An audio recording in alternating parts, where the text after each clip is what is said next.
You know that sick feeling when you realize the people you trusted have been stealing credit for your work while pretending to be your friends?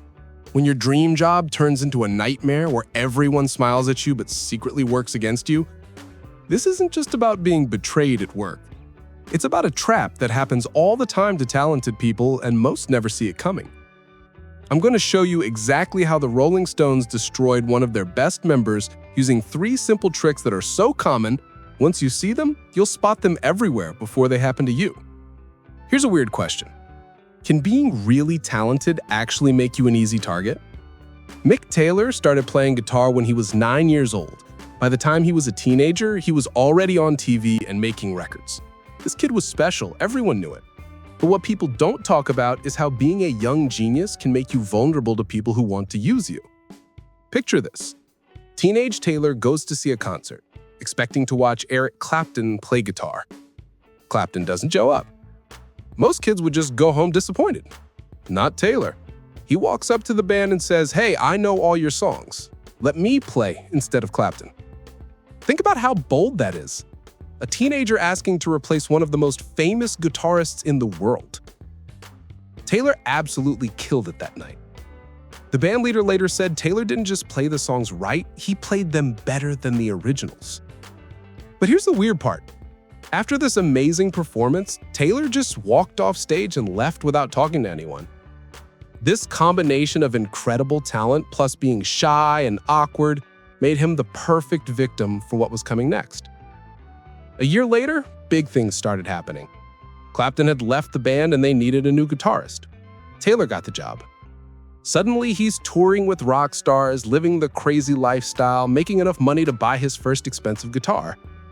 Everything seemed perfect, but this success story was about to become a horror story that would teach him the most painful lesson of his life. Everyone thinks the Rolling Stones picked Mick Taylor because he was the best guitarist they could find. That's completely wrong, and the real reason shows just how sneaky and calculated they really were. When Brian Jones left the Stones in 1969, they could have called Eric Clapton or Jeff Beck. Both were huge stars who knew exactly what they were worth. Instead, the Stones specifically chose someone they thought they could control. Here's their plan. Don't hire the best person available, hire the most talented person who doesn't know their worth yet. Taylor was perfect for what they wanted. He was young, shy, came from a poor family, and desperately wanted to prove himself. They thought he'd do whatever they told him without asking questions. But the Stones made a big mistake. Taylor was way smarter than they expected. After his first practice with them, he was shocked at how bad they sounded. He later said, "I couldn't believe how awful their timing was. How do these guys make hit records?" The Stones wanted a quiet guitar player who would just follow orders. Instead, they got someone who immediately saw all their problems and wanted to fix them. Taylor started making their music way better, adding guitar parts that gave their songs a quality they'd never had before. But his perfectionist attitude and honest opinions about their skills would eventually turn the whole band against him, even though he was making them sound amazing. Here's something scary about toxic groups. They don't just find victims, they immediately put them through terrible experiences to make them emotionally dependent. Taylor's first 6 months with the Stones were like living through a series of disasters that would mess with anyone's head. July 3rd, 1969. Brian Jones dies in his swimming pool just days before Taylor's first big concert with the band. What should have been his celebration debut turns into a memorial service for a dead member. December 1969. At a huge concert in California, a fan gets stabbed and dies right in front of the stage while the Stones are playing. The band just keeps going like nothing happened. But the real trap was money. After 18 months with the Stones, Taylor finds out he owes the government £22,000, money he'd already spent living the rock star lifestyle they encouraged. The whole band has to flee England to avoid paying their taxes. Now Taylor is stuck in France, completely dependent on people who've been playing games with his head since day one. Taylor was trapped, and things were about to get much worse. Here's the nastiest part of the whole story. Just when Taylor became most valuable to the band, they started trying to destroy his confidence and steal his contributions. Taylor thought he'd be working as a team with Keith Richards on guitar. Instead, Richards started playing mind games while dealing with serious drug problems. Richards would stop Taylor from playing certain guitar parts. He would secretly erase Taylor's recordings when no one was looking. He would shut down Taylor's ideas in meetings. This wasn't random meanness, it was a deliberate plan to keep Taylor feeling small and insecure. But the worst betrayal came from Mick Jagger himself. Taylor helped write several songs, including Time Waits for No One and Till the Next Goodbye.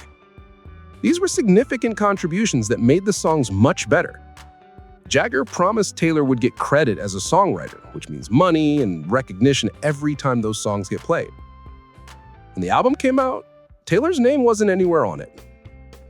Picture this moment. Taylor is doing an interview with a music magazine, proudly talking about the songs he helped create. The interviewer shows him the album cover. No credit, no mention of his name, complete erasure of his work. Taylor went quiet for a long moment, then said, "We'll see about that." This was the moment when 5 years of lies and manipulation finally broke him. The quiet kid who used to run away after great performances was finally learning to fight back. But it would take time for him to find the courage to actually do something about it. By 1974, pressure was coming from everywhere. Taylor's girlfriend had been telling him to quit for years. The band's producer finally told him to stop complaining and make a decision. Everyone around him was pushing him to choose, and Taylor had been holding in years of anger about how they treated him. Here's what manipulative people do when they sense their victim might escape. They get other people to pressure them while pretending to offer choices. But sometimes the only way to save yourself is to hurt the people who've been hurting you. And that's exactly what Taylor was about to do. December 1974, at Eric Clapton's house party. The Stones are supposed to start recording their next album the very next day. Taylor, carrying years of built-up rage, makes his announcement, "I'm leaving the group." Then he walks out of the party. The timing is brutal, literally ruining their recording schedule at the last possible moment. Bill Wyman later said it was very inconvenient and that Taylor didn't handle it politely. But you know what? After 5 years of being lied to and having his work stolen, Taylor didn't owe them politeness. The next day, something unexpected happens. Taylor gets a message from Keith Richards that says, "Really enjoyed playing with you for the last 5 years. Thanks for everything. Best wishes and love." According to Taylor's girlfriend, he broke down crying when he read it.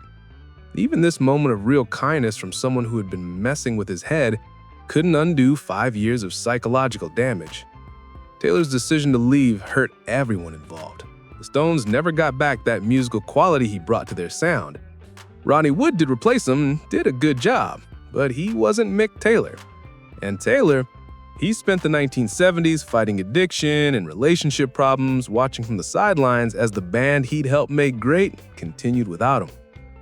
The band members were completely shocked by his decision. They genuinely couldn't believe someone would walk away from the Rolling Stones. As one person close to the band said, "What is he, crazy? No one's ever left us before." The producer who had pushed Taylor to make a choice later said encouraging his resignation was the worst thing he'd ever done. But sometimes the biggest risk isn't staying in a bad situation. It's leaving a good one that's slowly destroying who you are as a person. It took 35 years for Taylor to tell the complete truth about why he left. In 2009, he finally explained everything. "I suppose I just thought I'd had enough. Even from the beginning, I never really felt like I would stick with the Stones forever." But he also admitted he had regrets. "I've never been good at taking advice. Maybe I should have listened." Jagger had offered him 6 months off instead of quitting completely. Today, Taylor is in his 70s, clean from drugs, and has made peace with his former bandmates. Time really does heal wounds. The shy kid who used to run away after great performances finally learned to stand up for himself. It just took him 35 years to get there.